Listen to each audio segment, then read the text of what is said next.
Hook. Have you ever had that one neighbor? The kind who believes the entire neighborhood revolves around them. The one who hides behind HOA rules, thinking they're untouchable. Now imagine that same neighbor smashing your brand new car on the very day you bring it home. What would you do? Stay quiet, let it go, or fight back? Well, I fought back. And what happened next? Let's just say the entire neighborhood watched karma unfold in real time. Stick with me, because this isn't just about a car. It's about respect, standing up for yourself, and proving that bullies, no matter how powerful they think they are, eventually get what's coming. I had worked for years saving every spare dollar I could. No vacations, no luxury dinners, just grinding through work, taking on side gigs, and quietly telling myself, one day, I'm going to buy the car I've always dreamed of. Finally, that day came. A shining, deep, blue car. Brand new, not even a month off the lot. When I drove it home, I felt like a kid on Christmas morning. The smell of the leather, the smoothness of the drive, the way the paint shimmered in the sun. This was my reward for all those sleepless nights of hard work. But of course, joy attracts envy. Enter Karen, our self-proclaimed queen of the HOA. She had lived in the neighborhood for years, strutting around like she owned every driveway and lawn. She constantly sent me petty violation notices. Your grass is a quarter-inch too tall, or your trash can was visible for exactly 6 minutes too long.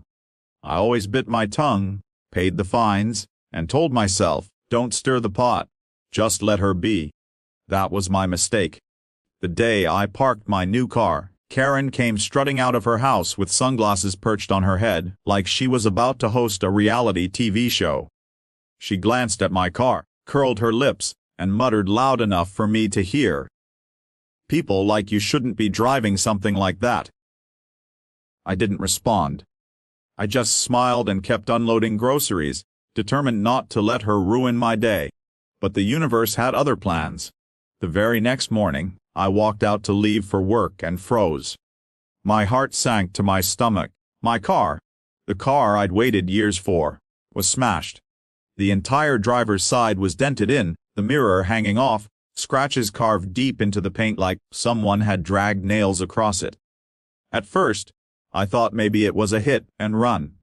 But then I noticed something, tiny flakes of beige paint on the dent. The exact same beige color as Karen's SUV. And when I looked across the street, there she was, her car parked crookedly, fresh scrapes on the bumper, as if she had just rammed into something and tried to pretend nothing happened. My hands shook with rage. I confronted her, but she smirked. Oh, don't be dramatic. Cars get scratched all the time. Besides, you shouldn't even be parking there. HOA rules. That was the breaking point. For years, I had swallowed my anger, but watching her dismiss the destruction of something I worked so hard for, it lit a fire inside me.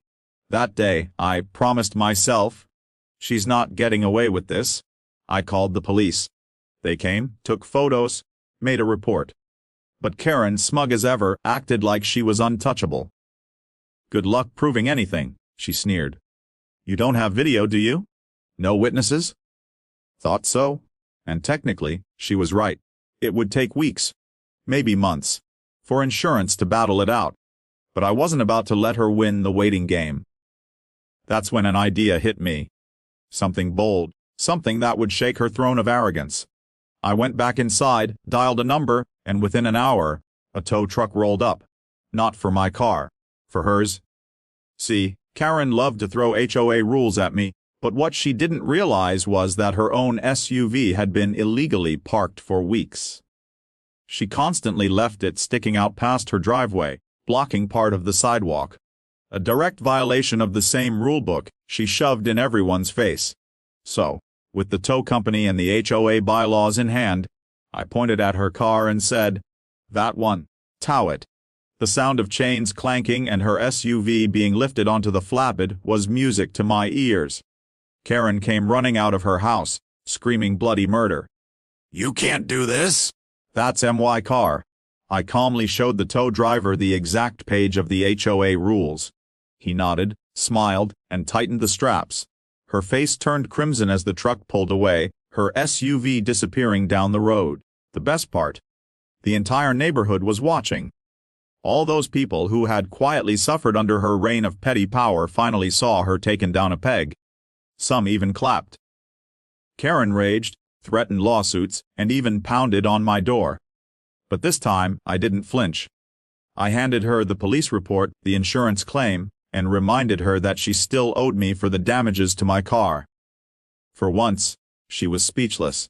The message, in the end, Karen had to pay, through her insurance, her pride, and the humiliation of the entire neighborhood seeing her hypocrisy exposed.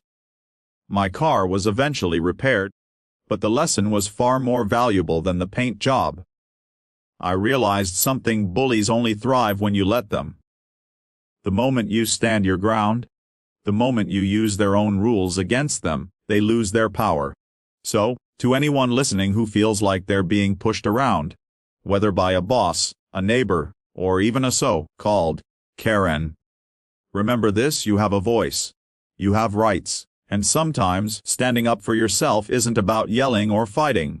It's about calmly, firmly, and cleverly reminding people that respect goes both ways. And when karma arrives, oh, it's sweeter than any victory you could plan yourself.